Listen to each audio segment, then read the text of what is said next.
يهدي الله فلا مضل له ومن يضلل فلا هادي له وأشهد أن لا إله إلا الله وحده لا شريك له وأشهد أن محمدا عبده ورسوله أما بعد فإن خير الحديث كتاب الله وخير الهدي هدي محمد صلى الله عليه وسلم وشر الأمور محدثاتها وكل محدثة بدعة وكل بدعة ضلالة وكل ضلالة في النار. فقد قال الله تبارك وتعالى في القرآن المجيد: أعوذ بالله من الشيطان الرجيم بسم الله الرحمن الرحيم. يا أيها الناس اتقوا ربكم الذي خلقكم من نفس واحدة وخلق منها زوجها وبث منهما رجالا كثيرا ونساء واتقوا الله الذي تساءلون به والأرحام إن الله كان عليكم رقيبا. وقال تبارك وتعالى: يا أيها الذين آمنوا اتقوا الله حق تقاته ولا تموتن إلا وأنتم مسلمون. بسم الله الرحمن الرحيم. يا أيها الذين آمنوا اتقوا الله وقولوا قولا سديدا يصلح لكم أعمالكم ويغفر لكم ذنوبكم ومن يطع الله ورسوله فقد فاز فوزا عظيما. సర్వ ప్రశంసలు సకల పొగడుతలు సర్వలోకాలకు సృష్టికర్త పరమ పవిత్రుడు పరిశుద్ధుడైనటువంటి అల్లాహ్కు మాత్రమే శోభిస్తాయి. అల్లాహ్, ఆయన తప్ప మరొక ఆరాధ్య దైవం ఎవడూ లేడు. సకల చరాచర సృష్టికి మూలాధారం అయిన ఆయన సజీవుడు, నిత్యుడు, అనంతుడు. అంతిమ దైవ ప్రవక్త ముహమ్మదు రసూలుల్లాహ్ సల్లల్లాహు అలైహి వసల్లం వారిపై, గతించిన ప్రవక్తలందరిపై, ప్రవక్త సల్లల్లాహు అలైహి వసల్లం వారి కుటుంబీకులపై, ప్రవక్త సల్లల్లాహు అలైహి వసల్లం వారి ఉమ్మతుల సమస్త విశ్వాసులందరిపై అల్లాహ్ యొక్క శాంతి శుభాలు ఎల్లవేళలా కురియుగాక. ఆమీన్. సోదరులారా, నేటి జుమ్మా ప్రసంగం విశ్వాసంలో దృఢత్వం మరియు ఆచరణలో దృఢత్వం. అల్లాహ్ సుబ్హానహు వ తఆలా ఖురాన్ గ్రంథంలో సూరా అల్-హుజరాత్ లో తెలియజేశాడు: ఇన్నమల్ ముమినూన అల్లదీన ఆమనూ బిల్లాహి వ రసూలిహి సుమ్మ లం యర్తాబు వ జాహదు బిఅమ్వాలిహిం వ అన్ఫుసిహిం ఫీ సబీలిల్లాహ్ ఉలైక హుముస్ సాదిఖూన్. అల్లాహ్ తాలా తెలియజేస్తున్నాడు, అల్లాహ్ను ఆయన ప్రవక్తను దృఢంగా విశ్వసించిన తర్వాత సుమ్మ లం యర్తాబు, అనుమానానికి తావీగాకండి. ఈ మాట మనము బాగా గుర్తు పెట్టుకోవాలి.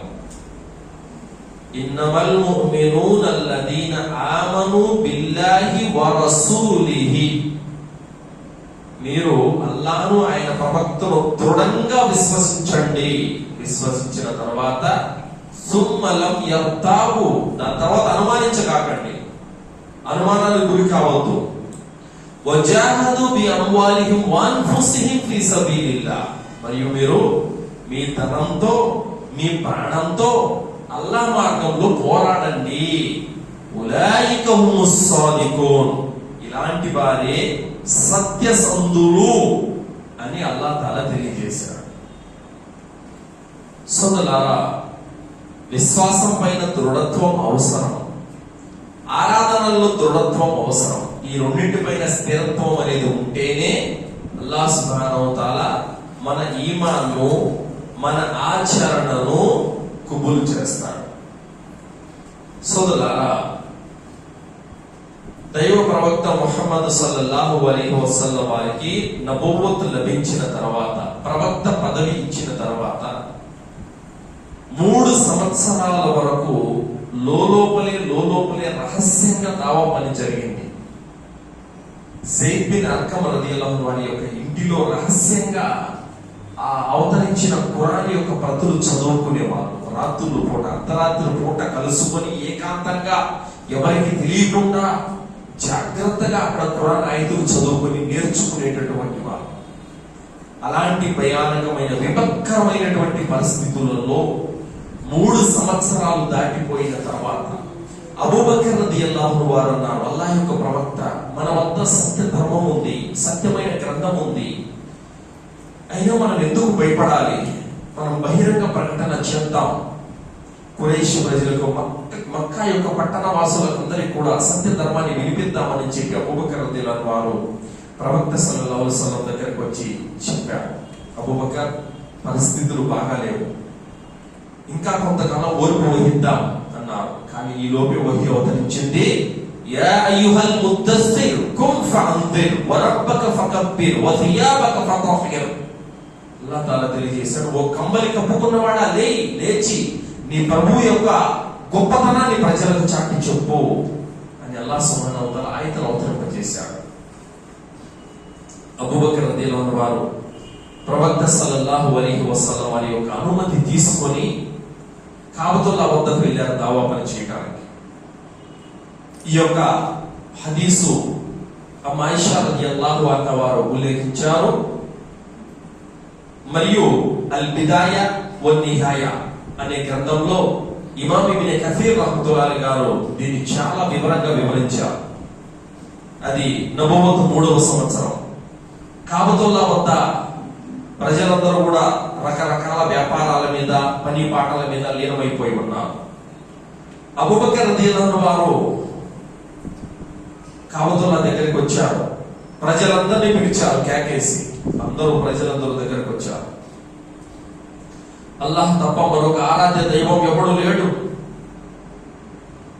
అబ్దుల్లా కుమారుడైనటువంటి ముహమ్మద్ సత్యసంధుడు, విశ్వసనీయుడు, ఆయన మనందరికీ మార్గం చూపుతున్నాడు, ఆయన మార్గాన మనమందరం నడవాలి, ఇస్లామే సత్యమైనటువంటి ధర్మం, అల్లాహ్ తప్ప మరొక ఆరాధ్య దైవం ఎవడు లేడు, మీరు ఆరాధిస్తున్నటువంటి ఈ 360 విగ్రహాలు మీ స్వహస్తాలతో చెక్కుకున్న శిలలు తప్ప మరేమీ కాదు, కావున అల్లాహ్ను విశ్వసించండి, అబ్దుల్లా కుమారుడైనటువంటి ముహమ్మద్ను విశ్వసించండి అని ఎప్పుడైతే బహిరంగ ప్రకటన చేశారో ఒక్క ఉదుటున అవిశ్వాసులు తీవ్రంగా ఆయన మీద మూకుముడిగా దాడి చేసేశారు.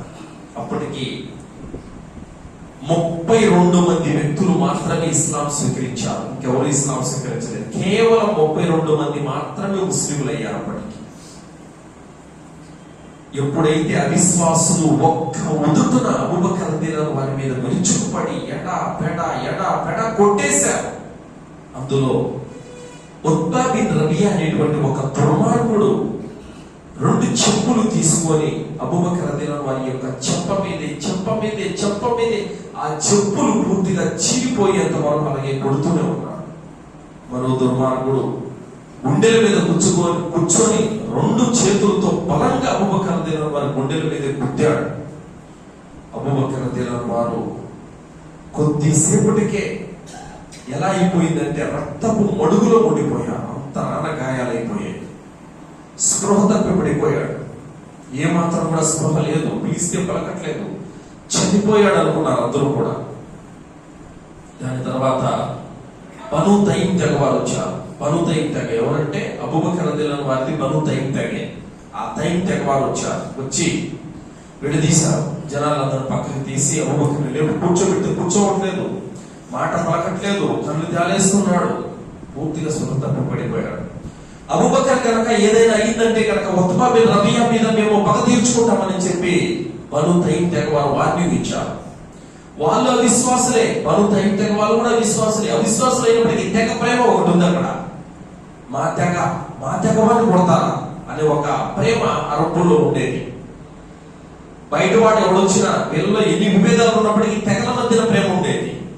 ఆ విధంగా ఉత్బా బిన్ రబియాకు వార్నింగ్ ఇచ్చారు. తర్వాత ఒక బొంత తెచ్చారు. ఆ బొంతలో అబూబకర్ రలియల్లాహు వారిని చుట్టి భుజాల మీద వేసుకొని అబూ కహాఫా ఇంటికి తీసుకెళ్తున్నారు. అబూ కహాఫా ఎవరు? అబూబకర్ రలియల్లాహు వారి యొక్క తండ్రి. అబూ కహాఫా ఇంటికి తీసుకెళ్తున్నారు. ఆ బొంతలో నుంచి రక్తం అంతా కారిపోతా ఉంది. దారిన పోతా ఉంటే రక్తం అంతా కారిపోతుంది. జనాలంతా ఎవరు ఏమైంది అని చెప్పేసి వెంటపడ్డారు అందరూ కూడా. ఆ విధంగా అబూ కహాఫా ఇంటికి తీసుకెళ్లి మంచం మీద పడుకోబెడితే అబూబకర్ రదియల్లాహు అన్హు రక్తపు మడుగులో ఉండిపోయాడు. శరీరం అంతా దెబ్బలే, గాయాలే, మొత్తం స్పృహ కోల్పోయాడు. చెంపంతా కన్నంతా నల్లగా ఉబిగిపోయింది మొత్తం అంతా కూడా. అలాంటి భయంకరంగా అబూబకర్ రదియల్లాహు అన్హు దెబ్బలు తిన్నాడు.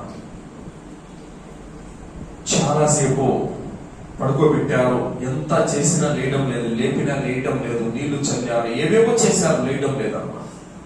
బను తైం తెగ వాళ్ళందరూ కూడా ఎప్పుడెప్పుడు కళ్ళు తెరుస్తాడని చెప్పేసి మంచం చుట్టూ ఎదురు చూస్తున్నారు. అబూ కహాఫా మరియు అబూబకర్ రదియల్లాహు వారి యొక్క తల్లి ఇరువురు కూడా ఏడుస్తున్నారు, మా బిడ్డ చనిపోతాడేమోనని చెప్పేసి. సాయంత్రానికి కళ్ళు తెరిచాడు. సాయంత్రానికి కాస్త కళ్ళు తెరిచి నోరు తెరిచి మాట్లాడగలిగారు. అడిగారు, ఎలా ఉంది ఇప్పుడు అని అడిగితే, నా ప్రియ ప్రవక్త క్షేమమేనా అని అడిగారు.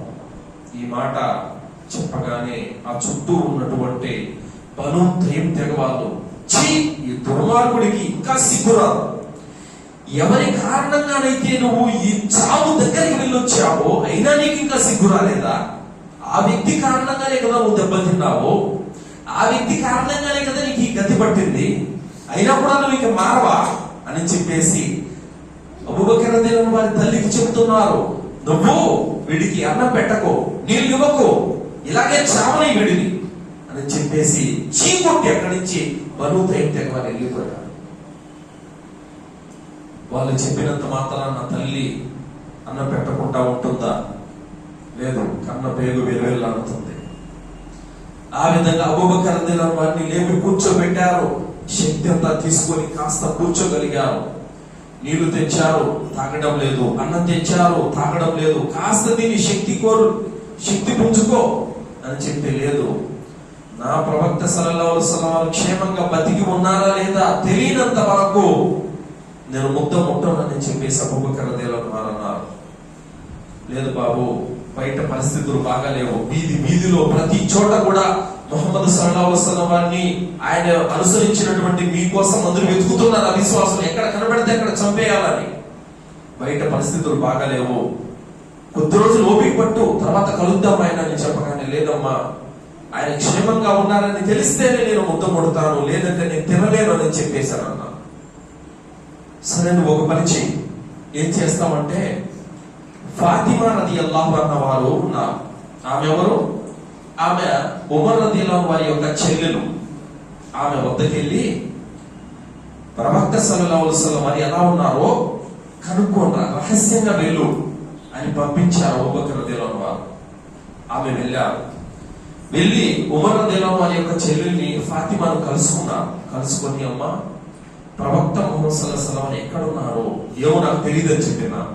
లేదమ్మా, నా బిడ్డ గాయాలతో ఉన్నాడు, ప్రాణాపాయ స్థితిలో ఉన్నాడు, చచ్చిపోయేలా ఉన్నాడు, కలవరిస్తున్నాడు ఆ మొహమ్మద్ను చూడాలని. నేను ఎవరికి చెప్పను, నాకు తెలుసు మీరంతా మారారు, ఇస్లాం స్వీకరించారని, కానీ నేను ఎవరికి చెప్పను. లేదు, ఆయన ఎక్కడున్నాడో నేనైతే చెప్పను, కానీ నన్ను అబూబకర్ దగ్గరికి తీసుకెళ్ళండి అని చెప్పింది ఆమె. సరే, అలాగే రమ్మని చెప్పారు. తీసుకొచ్చారు. అబూబకర్ రదియల్లాహు అన్హు వారిని ఉమర్ రదియల్లాహు వారి చెల్లెలు చూడగానే బోరును వినిపించారు, ఏడ్చేశారు. మిమ్మల్ని ఈ స్థితికి దిగదార్చినటువంటి ఆ అవిశ్వాసుల పైన అల్లాహ్ శాపం పడుగా కానీ దీవించారు, శపించారు. తర్వాత నేను వెంటనే ప్రవక్త సల్లల్లాహు అలైహి వసల్లం వారిని చూడాలి, ఎక్కడున్నారు ఫాతిమా అన్న అడిగారు. అడగగానే జైద్ బిన్ అర్కం రదియల్లాహు వారి ఇంట్లో ఉన్నారు అని చెప్పారు. అప్పుడు ఆయన వాళ్ళిద్దరి యొక్క సహాయంతో అలాగే కుట్టుకుంటూ, మూలుగుతూ, ఇబ్బంది పడుతూ అలాగే ఆయన జైద్ బిన్ అర్కం రదియల్లాహు వారి ఇంటికి చేరుకున్నారు. చేరుకోగానే ప్రవక్త ముహమ్మద్ సల్లల్లాహు అలైహి వసల్లం వారిని చూశారు అబూబకర్ రదియల్లాహు వారు. చూడగానే ఆయన గుండెకు నెమ్మది కలిగింది, అమ్మయ్య, ప్రవక్త గారు బ్రతికే ఉన్నారు, క్షేమంగా ఉన్నారు అని చెప్పేసి. ఎందుకంటే ఆ విశ్వాసులు నన్ను కొట్టినట్టే ప్రవక్తను కూడా కొట్టారేమో, నన్ను హింసించినట్టే ప్రవక్తను కూడా ఏదైనా చేశారేమో అన్నటువంటి ఒక భయం, ఆందోళనతో అబూబకర్ రదియల్లాహు వారు ఉన్నారు. కానీ అబూబకర్ రదియల్లాహు వారు ముహమ్మద్ సల్లల్లాహు అలైహి వసల్లం వారిని చూడగానే కాస్త నెమ్మదించారు. అక్కడ ఉన్నటువంటి ముస్లిములు ప్రవక్త సల్లల్లాహు అలైహి వసల్లం వారిని, అబూబకర్ రదియల్లాహు వారిని లేచి ఆలింగనం చేసుకొని కరుచుకొని ముద్దాడారు. తర్వాత అబూబకర్ రదియల్లాహు అన్హు అంటున్నారు, అల్లాహ్ యొక్క ప్రవక్త, నన్ను అవిశ్వాసులు ఇంతగా కొట్టినప్పటికీ, నా తెగవారు నన్ను అసహించుకున్నప్పటికీ, నా కుటుంబీకులు, నా బంధువులు, నా చుట్టాలు అందరూ చీకొట్టినప్పటికీ నా తల్లి మాత్రం నన్ను కంటికి రెప్పలా కాపాడుకునేది. నేను ఏడిస్తే నా తల్లి కూడా ఏడ్చింది, నేను బాధపడితే నా తల్లి కూడా బాధపడింది. అల్లాహ్ యొక్క ప్రవక్త, నా తల్లికి ఇస్లాం పరిచయం చేయండి, అల్లాహ్ గురించి చెప్పండి అని చెప్తున్నారు అబూబకర్ రదియల్లాహు అన్హు. చెప్పగానే ప్రవక్త ముహమ్మద్ సల్లల్లాహు అలైహి వసల్లం వారు అబూబకర్ రదియల్లాహు అన్హు వారి తల్లిని కూర్చోబెట్టి ఇస్లాం పరిచయం చేశారు. అల్హమ్దులిల్లాహ్, వెంటనే ఆమె ఇస్లాం స్వీకరించారు. బయట ఎలా ఉన్నాయి పరిస్థితులు? అంత భయంకరంగా ఉన్నప్పటికీ, అంత దాడులు జరుగుతున్నప్పటికీ అల్హమ్దులిల్లాహ్ ఇస్లాం గురించి చెప్పగానే ఆమె ఇస్లాం స్వీకరించారు. సోదరులారా, ఇక్కడ మనము కాస్త ఆగి పరిశీలన చేయాల్సినటువంటి అవసరం ఎంతైనా ఉంది. అబూబకర్ రదియల్లాహు అన్హు వారు దేనికి దెబ్బతిన్నారు? అల్లాహ్ మార్గంలో అల్లాహ్ పని చేసినందుకు ఆయన దెబ్బలు తిన్నారు. ఇంక వేరేది ఏమైనా ఉంది? ఆస్తి గొడవలు, నా ధనం కోసము, లేకపోతే వంశం కోసము, దేనికోసం? కేవలం అల్లాహ్ ధర్మాన్ని ప్రజలకి తీసుకెళ్లాలన్నటువంటి సంకల్పంతో అల్లాహ్ మాటలు చెప్పగానే అక్కడ దాడి చేశారు. చనిపోయేటటువంటి పరిస్థితి ఏర్పడింది. అంత దెబ్బలు తిన్నప్పటికీ కూడా ప్రవక్తను ఎంతగా ప్రేమించారు. తన ప్రాణం కంటే ఎక్కువగా, తన భార్య కంటే ఎక్కువగా, తన బిడ్డల కంటే ఎక్కువగా ప్రవక్త ముహమ్మద్ సల్లల్లాహు అలైహి వసల్లం వారిని ప్రేమించడం మనం అక్కడ అబూబకర్ రదియల్లాహు వారి విషయంలో చూసాము. అదే పరిస్థితి మన కనుక ఉంటే, నా బిడ్డల్ని చూడాలి, నా కూతుర్ను చూడాలి, నా కొడుకును చూడాలి అని కోరుకుంటాం. కానీ ఆయన తన బిడ్డల్ని కానీ, తన భార్యను కానీ, తమ అమ్మానాలను కానీ కలవరించలేదు. నా ప్రవక్త క్షేమంగా ఉన్నాడా అన్నటువంటి మాట ఆయన నోటి గుండా వచ్చింది. అదే సోదరులారా, అల్లాహ్ సుబ్హానహు వ తఆలా అతీఉల్లాహ్ అతీఉర్ రసూల్, అల్లాహ్కు ప్రవక్తకు విధేయత చూపడం, అల్లాహ్ను ప్రవక్తను ప్రేమించడం అంటే ఇదే సోదరులారా. ఏదో నేను ప్రవక్తను ప్రేమిస్తున్నానని చెప్పి నేను దర్గాలకు వెళ్ళడము, ప్రవక్తను ప్రేమిస్తున్నానని చెప్పి తాయితులు కట్టుకోవడము, ప్రవక్తను ప్రేమిస్తున్నానని చెప్పేసి అధర్మ కార్యాలన్నీ చేయడం, ఇది కాదు విధేయత. ఇది విధేయత. మన తల్లిదండ్రుల కంటే, భార్య బిడ్డల కంటే, ప్రియమైన వారి కంటే కూడా అల్లాహ్ను, ఆయన ప్రవక్తను అతి అమితంగా ప్రేమించడం అంటే ఇది సోదరులా. మరి అంతటి చావు బ్రతుకుల స్థితిలో కూడా ఏ కారణంగా ఆయన దెబ్బలు తిన్నాడో? దావా పని కారణంగా. మళ్ళీ తన తల్లికి దావా పని చేయమని కోరుతున్నాడు. మరి అన్ని దెబ్బలు తిన్నప్పటికీ, అమ్మో ఇంక నేను దీని జోలికి వెళ్ళకూడదు, అమ్మో ఇంకోసారి బుద్ధుంటే దీని జోలికి వెళ్ళకూడదు అని అనుకున్నాడు. అంత పరిస్థితి ఉన్నప్పటికీ మళ్ళీ నా తల్లికి దావా పని చేయండి అని అన్నారు. అల్హమ్దులిల్లాహ్, ఆ దెబ్బలు తినడం, కానీ ఇక్కడ తల్లి ఇస్లాం స్వీకరించడం, అదొక త్రాసులో ఇదొక త్రాసులో పెడితే ఏది గొప్పది? తల్లి ఇస్లాం స్వీకరించడం గొప్పడే. అల్హమ్దులిల్లాహ్. బిడ్డ ముస్లిం, తల్లి అవిశ్వాసంలో ఉంటే వారికి తెలుస్తుంది ఆ బాధ ఏమిటో సోదరులారా. మన అమ్మ ముస్లిం కాబట్టి మనకేం తెలియట్లేదు. మన తల్లి అవిశ్వాసంలో ఉండి మన ముస్లింగా ఉంటే ఆ బాధ ఏంటో తెలుస్తుంది. అందుకే అబూబకర్ రదియల్లాహు అన్హు వారు తన తల్లి ఇస్లాం స్వీకరణతో మరింత బలం పెరిగింది. అల్హమ్దులిల్లాహ్.